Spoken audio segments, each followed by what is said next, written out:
오늘 이제 추석이 지났습니다. 하지만 아직도 부모님을 뵙고 고향을 찾는 사람들이 있고 올라오는 분들이 있어요. 여러분 추석하면 가장 걱정되는 게 뭡니까? 네, 맞아요. 아유, 길 막히는 거 아니야? 그죠? 제일 걱정하시죠? 오늘 고향 가는 길이라는 제목으로 함께 은혜를 나누기 원합니다. 여러분, 이스라엘 백성들이 가나안으로 왜 갔을까요? 마치 이스라엘은 출애굽하여 가나안 가는 모습이 뭐 같았고, 한 번도 가본 적은 없지만 고향 같은 곳, 선대 아브람 때부터 뭐예요? 가나안에 갈 거라 하는, 가보질 못했는데 마치 고향 같은, 마음의 고향 같은 그 가나안으로 가는 모습이 어쩌면 이 한국의 명절을 맞아서 고향을 찾아가는 우리 한국 사람 같지 않은가 이런 생각이 듭니다. 이게 애굽을 떠나 가나안으로 가는 여정을 그린 지도입니다. 이 지도를 보면서 어떤 느낌이 드세요? 요즘 많이 사용되는 단어가 있는데 엄청 고생했을 것 같지 않아요? 요즘 젊은 세대 많이 쓰죠. 너무 고생한 무슨 고생? 옛날엔 생고생 이랬는데 요즘 개고생. 출애굽한 이스라엘 백성들이 가나안에 고향 가는데 얼마예요? 고생했어요? 고생했습니다. 그 고생을 하고 실제로 가나안에 간 사람 몇 명이에요?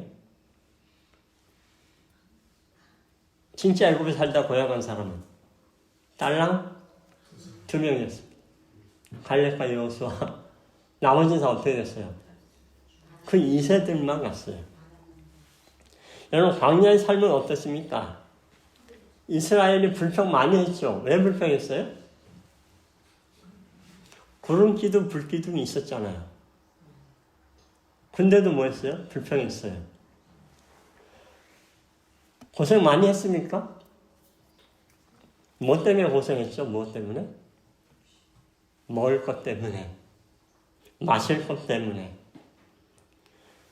하나님께서 어때요? 그래서 막 먹을 것 때문에 막 고기 주세요 하니까 뭐 메추라기를 그냥 날려서 먹게 하시고, 먹을 게 떨어지지 않대요. 만나를 주시고, 물이 없어 목마르자 뭐에 바위를 쳐서 물을 내시고. 근데 여러분, 왜 이렇게 고생을 하면서 가나안으로 데려가셨나요? 하나님이 이스라엘을. 홍해를 갈라서 뭐 이렇게 가고 막 고생하느니 어떻게 해요? 이스라엘 백성들을 점핑해서 어떻게 해요? 가나안에 딱 데려다 놓으실 수 있어요, 없어요, 하나님이? 불가능한 분이 아닙니다. 그러면 되잖아요. 그런데 왜 그렇게 센 고생을 하면서 빙빙 돌아서 가나안까지 데려가셨습니까? 이유가 뭐죠? 사실 가나안까지 가는데 하나님과 이스라엘 백성들의 목적은 좀 달랐습니다. 차이가 있었어요. 이스라엘은 가나안 땅에 가는 게 목적이었고, 왜요? 아브라함 통해서 약속하신 땅이니까. 근데 하나님의 목적은 뭐였어요? 이스라엘을 가나안으로 데려가신 목적이 뭡니까? 하나님의 목적은 인류의 구원이었습니다. 그러니까 차이가 있었어요. 하나님이 가나안으로 이스라엘을 데려가신 이유와 이스라엘이 가나안에 가는 이유가 달랐습니다.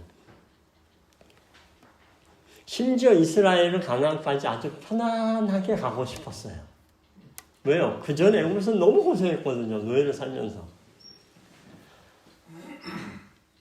그런데 하나님은 오히려 뭐예요? 편안하게 가기를 원치 않으시고 어떻게 해요?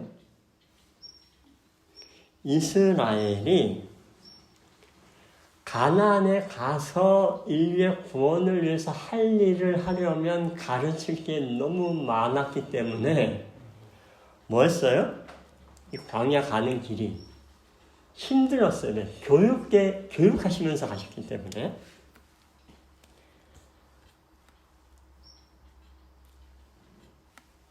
그래서 여러분, 가나안에서 그들이 해야 할 역할이 있는데 그 역할을 하기에 걸맞는 사람이 되도록 교육하는 것이 하나님의 목적이었기 때문에 뭐였어요? 점핑해서 편하게 데려가지 않으셨다는 겁니다. 말 그대로 가나안에 가면 이제 하나님을 대표하는 나라가 되고요. 그 영향력으로 세상을 변화시키는 거예요. 만약에 거기서 하나님을 제대로 선정하지 못하고 잘못 뭐하면 그들의 삶을 통해서 하나님을 잘못 비추면 어떻게 돼요? 하나님 목적하신 세상의 구원은 실패하게 되는 겁니다.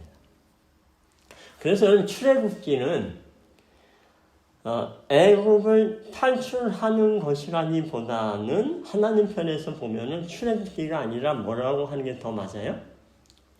가나안 입성기라고 쓰는 게 하나님 편에서는 더 맞는 표현입니다. 근데 인간의 편에서는 뭐예요? 그 지긋지긋한 애굽을 탈출하는 것이 너무나 중요해서 출애굽기라고 썼는지 모르지만 오늘 제가 왜 이 말씀을 드리냐면 우리가 하늘 가난 고향인 하늘에 가는 것도 똑같아요. 이 지구가 지긋지긋한 죄악의 애굽을 우리가 애굽하는 게 우리의 어떤 삶의 믿음을 가지고 교회를 다니는 목적이라면 사실 하나님 편에서는 그게 아니고 뭐예요? 출애굽이 아니라 하늘 입성기. 그렇다면 그 의미는 뭐예요? 똑같이 이 땅에서의 우리의 삶이 어때요?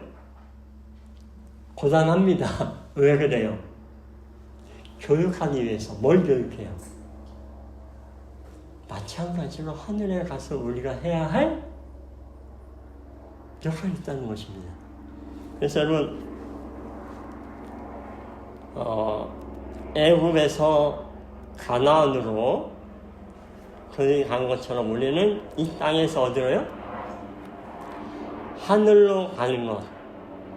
곧 우리의 관심은 도착할 하늘에 있습니까? 아니면 하늘에서 우리가 무슨 일을 해야 할까 하는 것에 관심이 있나요? 여러분 아이들 데리고 고향 추석에 이렇게 가면 아이들이 좋아해요? 안 좋아해요? 할머니 집에 가자, 할아버지 집에 가자. 좋아해요? 어릴 때는 좋아해요. 예, 이 단서 어릴 때는 좋아해요. 근데 중학생, 고등학생 되면 좋아해요? 안 좋아해요? 별로 안 좋아합니다. 왜요? 뻔해요. 가면 뭐예요? 그 지루한 또 바깥 분들은 어떻게 해요? 가족들 모이면 또 화토하고 이렇게 하고 아이들은 저리 가 이러고 지루합니다. 아이들 할 게 없으니까 잘 안 가려고 하죠. 그러면 여행을 하는데 그 목적지에서 하여서 어떤 목적이 분명하지 않으면요 그 과정이 고달프고 힘듭니다. 하지만 지금 가는 그 여행 길이 도착지가 어디예요? 우리가 지금 예약을 했어요. 어디에? 오석급 호텔에. 그리고 휴가를 보내고 거기서 수영장에서 놀고 막 할 거야. 그러면 가는 길이 즐겁습니까? 괴롭습니까? 엄청 기다리죠. 마찬가지. 오늘 우리가 하늘에 가는데 그 과정이, 그 목적이 알지 못하면 지루해요. 근데 그것이 뭐예요? 우리에게 얼마나 기대되는지를 알면 행복할 겁니다. 그래서 우리가 왜 우리는 하늘에 가는지 이제 함께 살펴보기 원합니다. 자, 우리 부모와 교사 학생의 보낸 본문에 보면 선자가 이런 말씀하셨어요. 우리에게 대해서 당신께서는 어떠한 존재며 우리는 당신께 어떠한 존재인가를 뭐예요? 보여주실 것인데 지금은 어떻다고요? 유한한 제약 때문에 다 알 수 없다. 뭘 다 알 수 없다고요?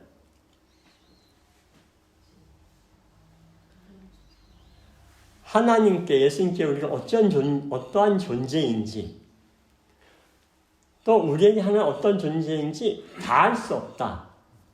여러분 하나님께 어떤 존재입니까? 목숨을 버려 우리를 구원하실 정도로 사랑하는 존재. 맞아요? 근데 그게 다가 아니라는 거예요. 우리 다 깨닫지 못하는 게 있다는 것입니다. 아주 의미심장한 표현인데요. 다시 말해서 지금 우리가 알고 있는 그 정도 말고 더 깊은 주님과 하나님과 우리와의 관계에 대한 진리가 있는데 그것을 우리가 뭐예요? 깨닫게 될 거다 하는 것입니다. 오늘 그걸 살펴보려고 합니다. 자, 그래서 교육에는 이런 설명이 있어요. 지상의 생활은 뭐다? 하늘의 생활의 시작이다. 다시 말하면 하늘을 위해서 훈련하는 것이 이 땅의 삶이라는 것입니다. 그러니까 우리가 하늘에 가서 해야 될 아주 중요한 역할이 있다는 거예요. 자, 그러면 지금은 우리가 유한한 제약 때문에 어떠한 존재인지 다 알지 못하는데 이제 어떻게 하면 풀리는 것일까? 여기 고린도전서에 이런 말씀이 있습니다. 첫사람 아담은 땅에서 났고 흙에 속했지만 둘째 사람 예수님, 둘째 아담은 어디서 났다고요? 하늘에 났다. 그러면서 뭐라고 얘기합니까? 우리가 흙에 속한 자의 형상을 입은 것 같이 여러분 다 흙에 속한 사람의 형상을 입었어요? 누굽니까? 아담의 형상을 닮았죠. 그것처럼 또한 뭐가 또 있어요? 하늘에 속한 자의 형상을 또 입게 될 거다. 그러니까 여러분 흙에 속한 자 아담의 형상을 입은 우리가 이제는 뭐예요? 하늘에 속한 자 누구? 예수님의 형상을 입은 사람이 될 것이라는 것입니다. 우리는 이미 아담의 형상대로 창조됐는데요. 도대체 무슨 차이가 있습니까? 하늘에 속한 이의 형상을 입는다는 게 무슨 차이가 있죠? 소속이 달라요. 흙은 뭐예요? 땅에 속한, 흙에 속한 사람이었다면 소속은 다시 바뀌어서 뭐에 속한? 하늘에 속한, 결국은 하늘에 속했다는 건 무엇입니까? 하늘에서 해야 할 일이 있다는 거예요. 자, 그것이 무엇입니까? 예수님께서는 뭐라고 얘기하셨습니까? 십자가에 죽으시면서 내가 다 이루었다 얘기하셨거든요.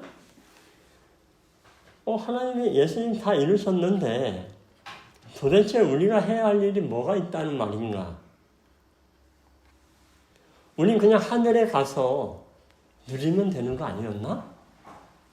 그러면 하늘에 가서 그냥 하늘을 누리면 되는 거 아니었어요? 예수님 다 이루셨잖아요.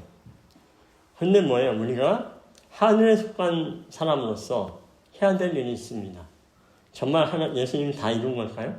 여기 시대의 소망에 보면 화이선자 이런 말씀을 했어요.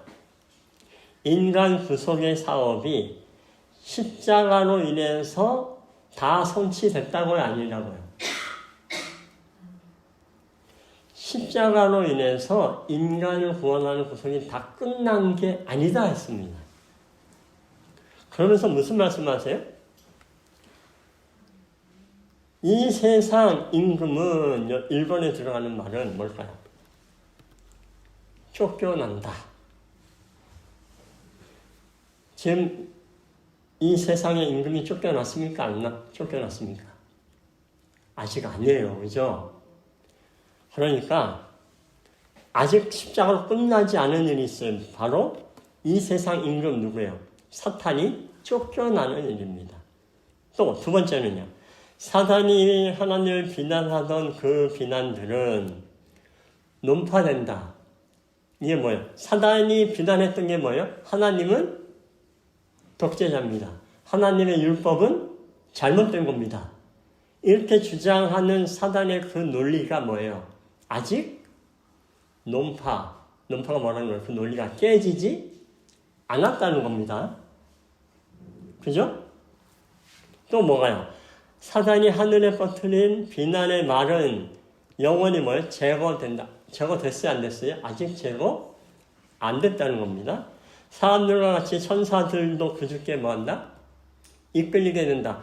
자, 사람들과 같이 천사들도 그리스도 예수께 다 이끌렸어요? 아직 아니란 뜻이에요. 다 무슨 쫓겨난다, 논파된다, 제거된다, 이끌리게 된다. 다 과거형입니까? 미래형입니까?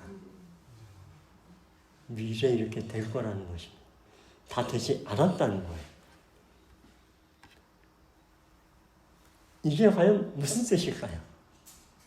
선지자가 말씀하고 있는 이 말씀의 뜻이 뭘까요? 이 모든 일들이 과거형, 즉 완성형이 아닌 미래형인 이유는요. 우리가 주님과 함께 하늘에서 이루어야 할 일이 이것입니다. 그래서 하나님 뭐예요? 우리에게 새로운 뭔가를 주세요. 여러분 추석이 되면 설이 되면 설날에 뭘 받아요? 옛날에 설빔이라고 했죠. 새로운 옷을 입고 새 신발 이렇게 설빔이라고 해서 새장이라고 하는데요. 새해부터 새해가 되기 전에 시작되기 때문에 새해가 되면서 묵은 것은 다 떨구고 새 출발을 한다는 의미에서 뭐예요? 새해를 맞이해서 새 옷을 설빔을 이렇게 갈아입고 하는 그런 일이 있었습니다. 마찬가지로요. 우리가 하늘에 가면 하나님께서 설빔을 주세요. 하나님 주신 설빔이 뭘까요? 기억나는 거 있으세요? 새 노래를 주십니다. 그래서 뭘 주세요? 검은고, 계시록에 보면 하나님의 검은고를 우리에게 주신다고 했어요. 검은고를 왜 주시죠? 검은고 왜 주세요? 노래하라고. 악기 연주하는 데 쓰는 거잖아요. 그죠? 그런데 이 노래, 어떤 노래를 한다고요? 모세의 노래, 어린 양의 노래를 부른다 하는 것입니다. 근데 이 노래를 계시록 14장에는 뭐라고 표현했어요? 새 노래라고 표현했습니다. 새 노래를 부른다. 그러니까 저와 여러분이 하늘에 가면 무슨 일을 해요? 새 노래를 부르게 되는 것입니다. 새 노래. 여러분, 하늘에는 노래가 많습니까? 적습니까? 몇 명이 노래를 불러요? 천만천사 찬미, 천만천사 찬미를 하고 노래하고 내 짐승이 24장로가 찬양하고 찬미합니다. 노래가 많을까요? 적을까요? 근데 새 노래가 필요해요? 그렇게 노래가 많은데 무슨 새 노래가 필요합니까? 그런데 뭐예요? 새 노래를 우리가 부르게 된다는 것입니다. 이 새 노래의 특징이 뭐예요? 계시록 14장에 보니까 우리가 부르게 될 새 노래의 특징이 무엇입니까? 14만 4천 밖에는 능히 이 노래를 배운 자가 없더라. 쉽게 말하면 이 새 노래는 아무나 부를 수 없고 부를 수 있는 사람이 한정되어 있는 그 노래입니다. 왜 그래요? 경험의 노래이기 때문이죠. 근데 이 노래가 왜 새 노래일까요? 이전과는 다른 노래이기 때문에 새 노래입니다. 그러니까 기존에 지금도 하늘에 울려 퍼진 수많은 찬양과 노래가 천사가 부르는 찬양이 있지만 그 노래와는 달라요. 왜 다를까요? 왜 새 노래가 됩니까? 여러분, 하늘에서 부르는 노래는 어떤 노래예요? 하나님을 찬양하는 노래잖아요. 하나님 변했어요? 근데 왜 새 노래예요? 새로운 예수님에 대한 간증이기 때문에 새로운 노래입니다. 이전에 알고 있던 그들의 예수님이 아니고요. 새로운 예수님이에요. 그 새로운 예수님에 대해서는 누구밖에 몰라요? 인자가 되신 예수님과 같이 생애하고 살았던 우리밖에 모르는 그 예수입니다. 그래서 우리가 새 노래를 부르게 될 거예요.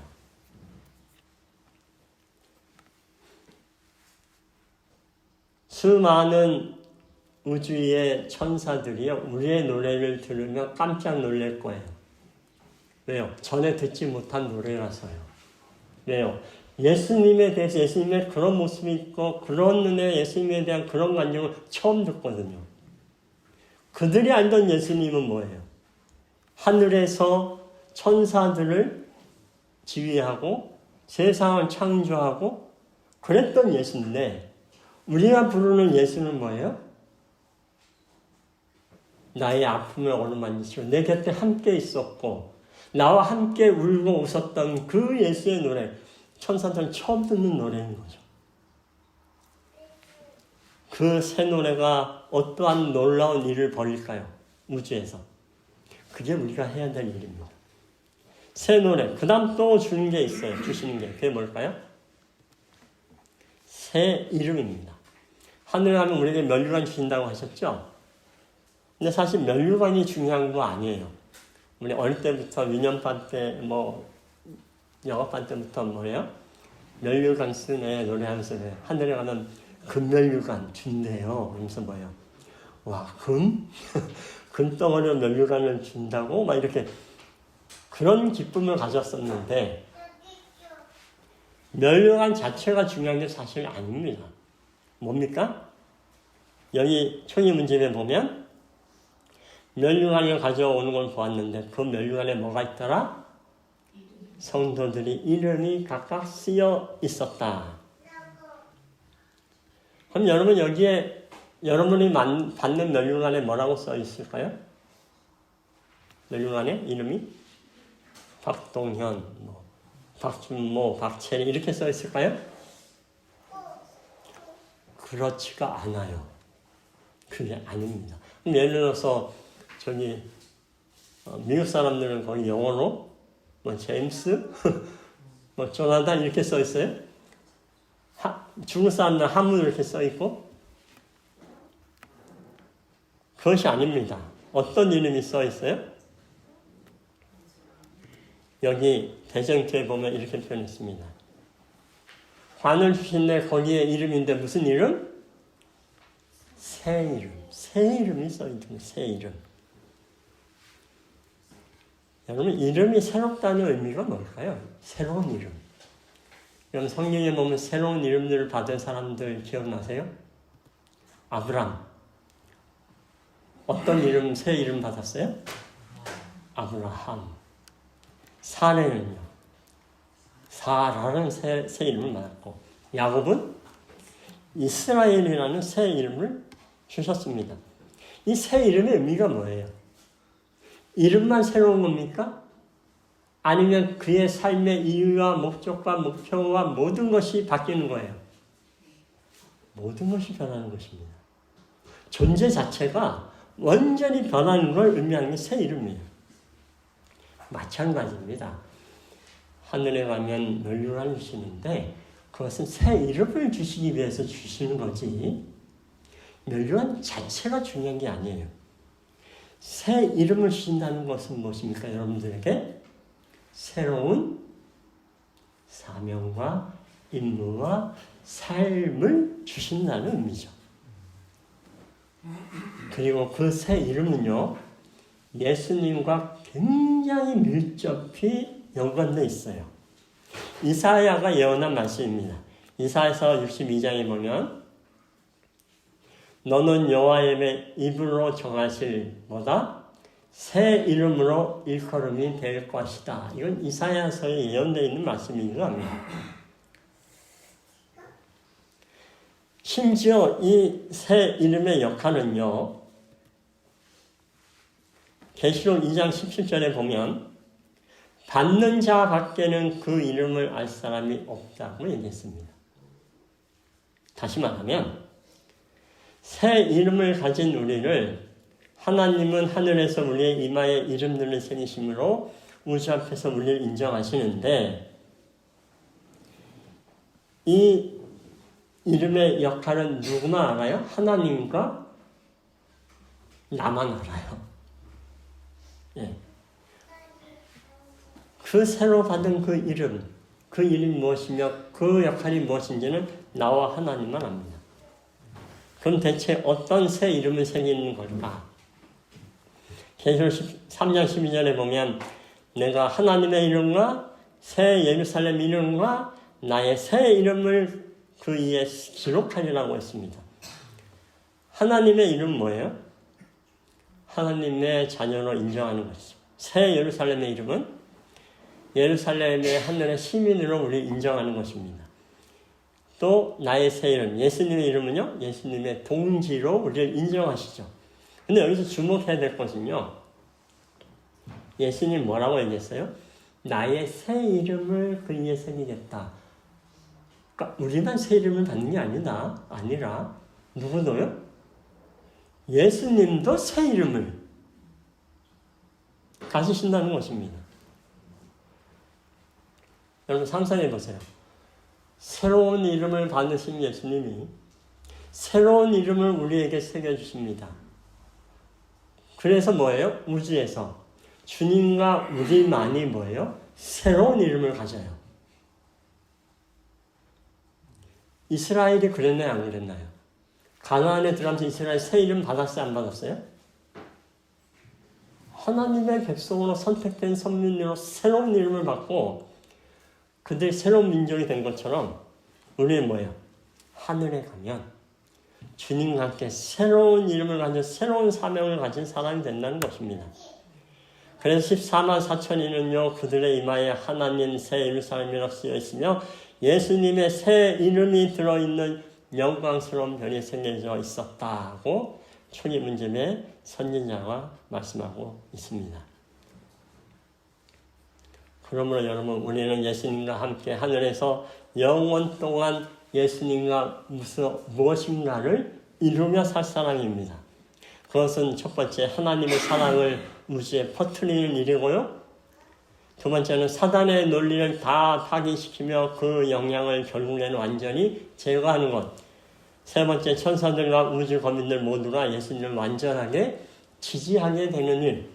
이 모든 것은 뭐예요? 우리가 하게 될 일이라는 것입니다. 그리고 예수님이 또 주시는 게 있어요. 하늘 가면.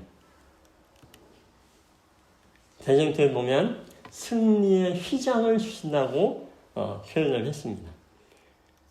이 승리의 휘장은 뭘 상징하는 걸까요?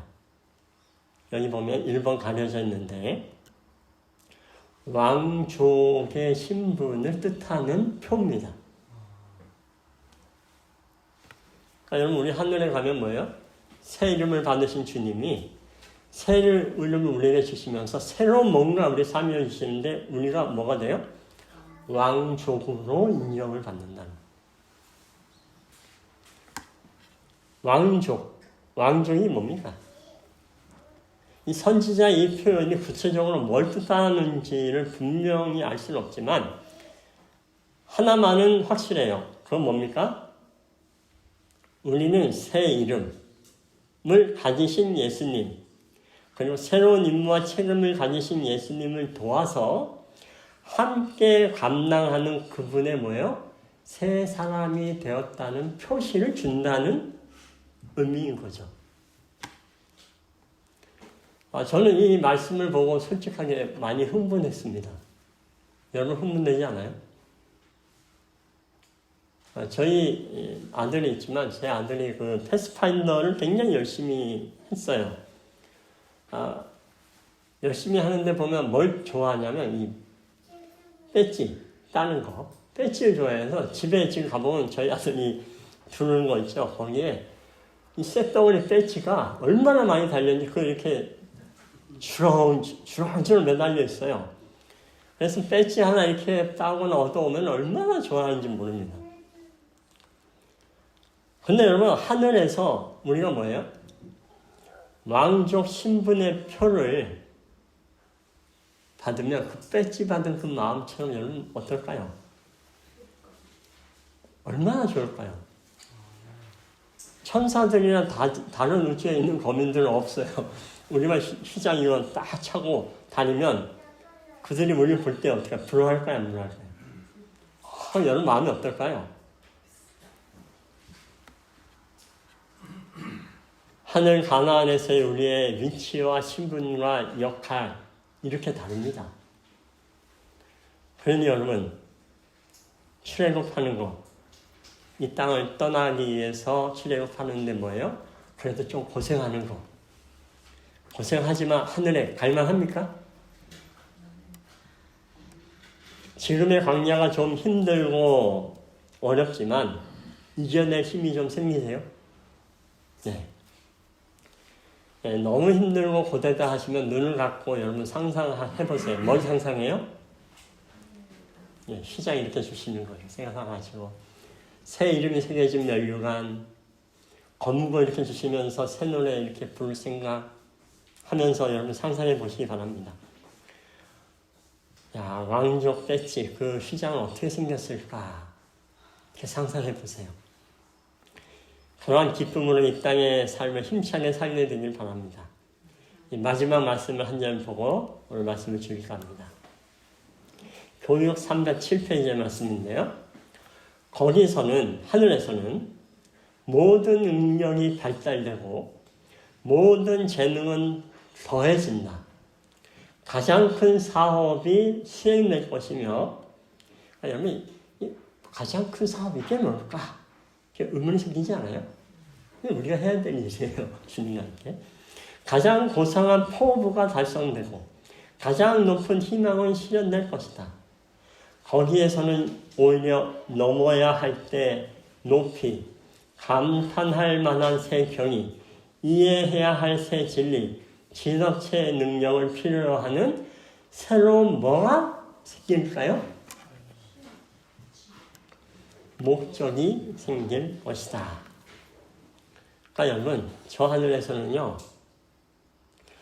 우리의 뭐가요? 신체적인 능력, 정신적인 능력 수많은 것이 회복되면서 놀라운 능력을 갖게 되기 때문에 어떻게 돼요? 새로운 목표가 생기게 된다. 제가 이 말씀을 왜 마지막으로 드리냐면 이 땅에서도 힘들었는데 하늘에 가서도 뭐 새 이름 좋아요. 휘장도 좋은데요. 또 뭐가 일을 해야 된다는 거 아니에요. 난 너무 힘들어요. 또 막 전답 사람 찾아다녀야 되고 이래야 되는 거예요. 너무 힘들어요. 하늘에 가서도 너무 괴로울 것 같아요. 걱정할까봐 제가 이 말씀을 찾아드렸습니다. 뭐예요? 새로운 목적이 생긴다는 거예요. 저절로. 왜요? 능력이나 피곤함이나 재능의 한계가 없어요. 그래서 뭐예요? 여러분 예를 들어 이겁니다.